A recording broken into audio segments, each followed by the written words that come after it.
तीन पक्की सहेलियां आपस में बातें करती हुई जा रही थीं। उनमें एक कुम्हार की, एक सुनार की और एक ब्राह्मण की लड़की थी। कुछ दिन पहले ही उस नगर के राजा की लड़की का विवाह हुआ था, पर विवाह के एक दिन बाद ही राजा की लड़की के पति की मृत्यु हो गई थी। बस उसी विषय में आपस में चर्चा करती हुई तीनों सहेलियां अपने घर की तरफ जा रही थीं। सबसे पहले ब्राह्मण की लड़की बोली, बहन जो भी हो, पर राजा की लड़की थी बड़ी सुंदर, पर बेचारी के साथ बहुत गलत हुआ, जो विवाह होते ही भगवान ने उसके पति को छीन लिया। फिर सुनार की लड़की बोली, ठीक कहती हो बहन, वो है तो बहुत रूपवती, ऐसा सुंदर रूप भगवान हजारों में नहीं बल्कि लाखों में किसी किसी को देता है, पर बेचारी का पति मर गया, अब होनी को कौन टाल सकता है। उन दोनों की बात सुन कुम्हार की लड़की बोली, तुम दोनों क्या जब से बहुत सुंदर थी, बहुत रूपवती थी कि रट लगाए हुए हो? क्या खाक सुंदर थी जो अपने से पहले अपने पति को मरने दिया? ऐसी सुंदरता किस काम की? कुम्हार की लड़की की बात सुन अन्य दोनों सहेलियां बोली, तू उसकी जगह होती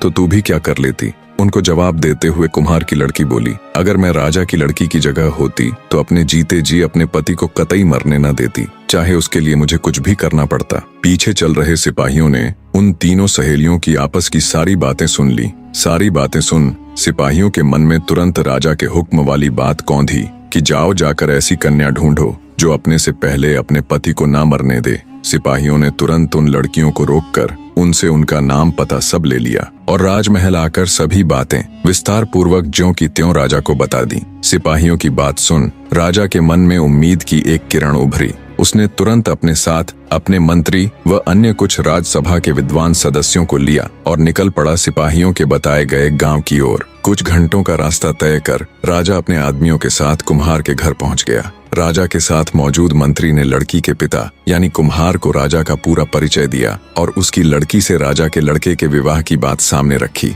बेटी के लिए रिश्ता और वो भी राजा के लड़के का। ये बात सुन कुम्हार सन्न रह गया। उसको ऐसे देख मंत्री बोला, क्यों भाई कहाँ खो गए? तब उसने राजा व उसके आदमियों को आदर सत्कार सहित बिठाकर जलपान कराया और भागकर अपने आसपास रहने वाले अपनी जाति के लोगों के पास जाकर जब उन्हें सारी बात बताई तो उनमें कुछ लोगों ने तो मना कर दिया कि हम अपनी लड़की की शादी दूसरी जाति में नहीं करेंगे, चाहे वो कोई भी हो। पर तभी जाति के कुछ समझदार बुजुर्ग बोले, क्या पागलों जैसी बातें कर रहे हो तुम? अरे राजा के लड़के का रिश्ता आया है, ये बात हमारे लिए किसी सपने या किसी खजाने से कम नहीं है। जरा सोच कर देखो मूर्खों, हमारा भी राजपाट में हिस्सा होगा, हमें भी राज परिवार के साथ जोड़कर देखा जाएगा। बुजुर्ग कुम्हार की बात सभी के दिमाग में बैठ गई। सबकी सहमति पाकर कुम्हार अपनी बेटी को राजा के लड़के के साथ ब्याहने के लिए खुशी खुशी राजी हो गया। राजा ने लड़के के 20वें जन्मदिन यानी जिस दिन उसकी मृत्यु होनी थी उसी दिन को शादी के लिए चुना।